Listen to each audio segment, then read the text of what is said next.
పూర్వం ఒక నానుడు ఉన్నది, చెప్పేవాడు లేక చెడిపోయినాడు. కాబట్టి మీ అందరిని ఇట్లా కూర్చోబెట్టి మంచి విషయాలు చెప్పాలి, తప్పదు. మరి ఒకసారి ఒక రైల్లో కిక్కిరిసినటువంటి రైల్లో ఒక 75 ఏళ్ళ ముసలాయన ఎక్కాలా లేదా అని తాపత్రయపడే సమయంలో హఠాత్తుగా ఒక 23 ఏళ్ళ కుర్రాడు వచ్చి ఆ ముసలాయిని పైన ఎత్తుకొని పోయి ఆయన కూర్చున్నటువంటి సీట్లో కూర్చోబెట్టి 1.5 గంటల సేపు నిలబడి ప్రయాణం చేశాడు. ఆ ముసలాయనకు అర్థం కాలేదు, ఎవరబ్బా ఈయన నా కోసము ఎక్కుతానో లేదో రైలు అనే టైంలో అమాంతకు వచ్చి పిల్లవాడు నన్ను ఎత్తుకొని నా సీట్లో కూర్చోబెట్టి తమ సీట్లో కూర్చోబెట్టి నన్ను 2 గంటలు నిలబడి ప్రయాణం చేశాడు అని దిగేటప్పుడు అడిగినాడంట. ఎవరు నాయన నువ్వు? మా ఊరోడా కాదా? ఎందుకు నన్ను అంత పైన ఎత్తుకొని నీ సీట్ ఇచ్చి త్యాగం చేసి నన్ను కూర్చోబెట్టావంటే అప్పుడు అన్న మాటలు వినండి, ఇది మీకోసమే. భారతదేశంలో యువకుడు ఏ పని అయితే చేయిస్తాడో, ఏ పని అయితే చేయదగినదో భారతదేశంలో ఉన్న యువకులందరూ, మాలాంటి యువకులందరూ చేయవలసిన పనినే నేను చేశాను. మీలాంటి అనుభవస్తులను రక్షించుకునే బాధ్యత, పసిపిల్లలను రక్షించుకునే బాధ్యత మాలాంటి యువకుల పైన ఉంది అని చెప్పిన మహానుభావుడు ఆయన. 23 సంవత్సరాల దేశభక్తి ప్రేమకుడు భగత్ సింగ్. కాబట్టి యువకులకు చేయాలి. నిన్న పేపర్లో ఒక మంచి మాట విన్నా. ఒక యజమాని, ఒక మంచి గజలు పాడతా, ఒక యజమాని కూరగాయల మార్కెట్ పోయినాడు. కూరగాయలు కొనుక్కున్నాడు, వంకాయలు బెండకాయలు అన్ని కొనుక్కొని ఒక పంజరములో ఒక అందమైన చిలుక ఉన్నాడు. ఏంటమ్మా ఈ చిలుక అన్నాడు. ఇది చిలుక నాయన, 6 భాషలు అవలీలగా మాట్లాడగలదు, దీని వెల 2000 రూపాయలు అనిందంట. బదిలింది చిలుక అని 2000 ఇచ్చి కొన్నాడు, ఇంటికి తెచ్చి పెట్టాడు కూరగాయలతో పాటు. అప్పుడే ఒక ఫ్రెండ్ వస్తే మాట్లాడడానికి బయట పోయినాడు. ఎవరు బయట పోయింది? అబ్బా బ్రహ్మాండంగా తింటున్నారు మంచి స్టూడెంట్స్. నేను టీచర్ హెడ్ మాస్టర్ కాబట్టి అప్పుడప్పుడు అడుగుతాను.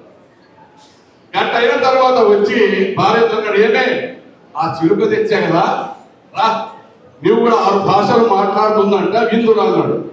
అప్పుడు ఆ భార్య ఏమనేది తెలుసా? ఒరుగుండ ముదురు చిలుక తెచ్చినట్టున్నావు, బాగా కోసి వండుతున్నాను అని.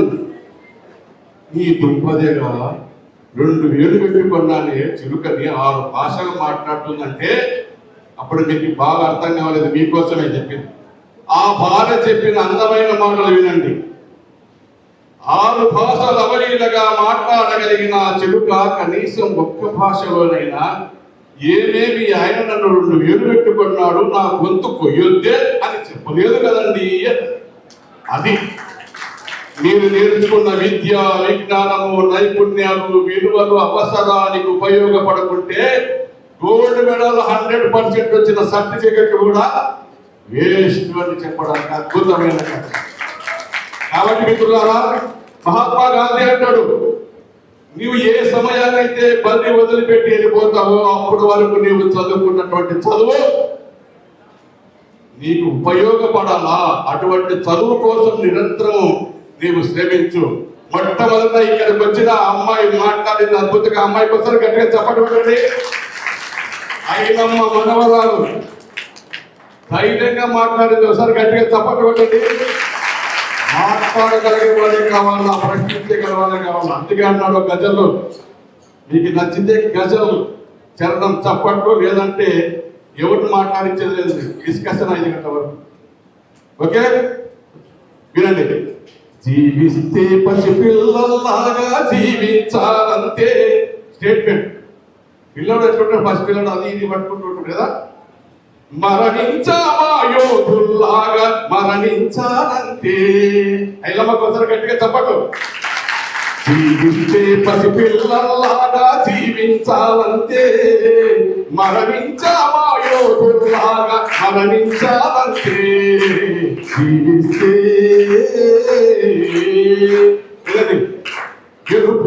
నిజంగా చెప్పాల మీరు.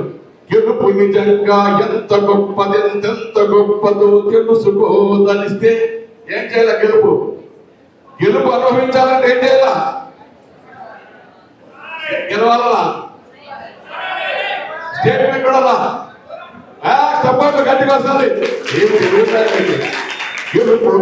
గెలుపు నిజంగా ఎంత గొప్పదో తెలుసుకోదలిస్తే సరైన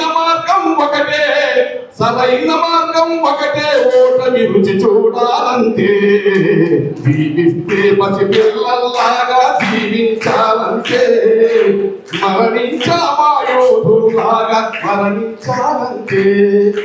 ఇది మీ సబ్జెక్టు చేద్దాం. చనిపోకముందే స్వర్గ నరకాలు కనిపించాలంటే చనిపోకముందే ఏం చేయాలి? పెళ్లి చేసుకోవాలా? కాదు, మా బాధ చాలా ఉంటుంది. చనిపోకముందే స్వర్గ నరకాలు కనిపించాలంటే వేరే దారేది ఎవ్వరినో ప్రేమించాలంటే పసిపిల్లలాగా జీవించాలంటే మరణించామాయోధుల్లాగా మరణించాలంటే నేనొప్పుకోను చప్పట్ల కొలతగా గొప్ప గీతం అంటే నేనొప్పుకోను చప్పట్ల కొలతగా గొప్ప గీతం అంటే నేనొప్పుకోను. విన్న గుండెలను గంటల తరబడి వెళ్తాడా అంటే జీవిస్తే పసిపిల్లలాగా జీవించాలంటే మరణించామాయోధులాగా మరణించాలంటే. ఎవరో ఇస్తే వస్తాయా అవి ఎంత పిచ్చి మాట. నీకంటూ ఒక ఏముండాలా? లక్ష్యం ఉండాలా? లక్ష్యం స్పెసిఫిక్ గా ఉండాలా? సాధించలేనిది ఈ ప్రపంచంలో ఎవరు లేదంటే నారాయణ గట్టిగా చెప్పట్లు. ఎవరో ఇస్తే వస్తాయా అవి ఎంత పిచ్చి మాట. ఆనందం దుఃఖం మనకు మనమే ఆర్జించాలంటే జీవిస్తే పసిపిల్లల్లాగా జీవించాలంటే మరణించామాయోధుల్లాగా మరణించాలంటే. అమ్మ రుణం ఎవరైనా తెలుసుకోగలరా? ఎంత అద్భుతంగా చెప్పినట్టు నా వెంట వెంకటేశ్వరరావు. మీ అమ్మ రుణం భాష నేర్పించింది అమ్మ. వినడము మాట్లాడము నేర్పించి అమ్మ నేర్పించినట్టుగా ఈ ప్రపంచంలో ఎవరు నేర్పించరు. అమ్మ కోసం గట్టిగా చెప్పండి. అమ్మ రుణం, మీ అమ్మ రుణం మూడెంటాల ఈ జన్మకు తీరేనా మన అమ్మ రుణం. వేరే దారేది అమ్మకు అమ్మై జన్మించాలంటే జీవిస్తే పసిపిల్లల్లాగా జీవించాలంటే మరణించామాయోధుల్లాగా మరణించాలంటే. కాబట్టి ఒక లక్ష్యాన్ని ఏర్పరచుకొని సమాజంలో అనగారిన ప్రజల కోసం పనిచేసినంత ఆనందం ఇక ప్రపంచంలో ఏమీ లేదు. కాబట్టి ప్రతి విషయం పాజిటివ్ నెగటివ్ ఉంటుంది. శరీరంలో కూడా పాజిటివ్ విషయాలు అనేకం ఉన్నాయి. వాటిని గ్రహించి అభివృద్ధి చెంది వ్యక్తిగతంగా మీరు అభివృద్ధి చెంది కుటుంబం అభివృద్ధి సమాజాన్ని అభివృద్ధి పరిచే దిశలో మీరు వెళ్ళాలని కోరుకుంటున్నారు.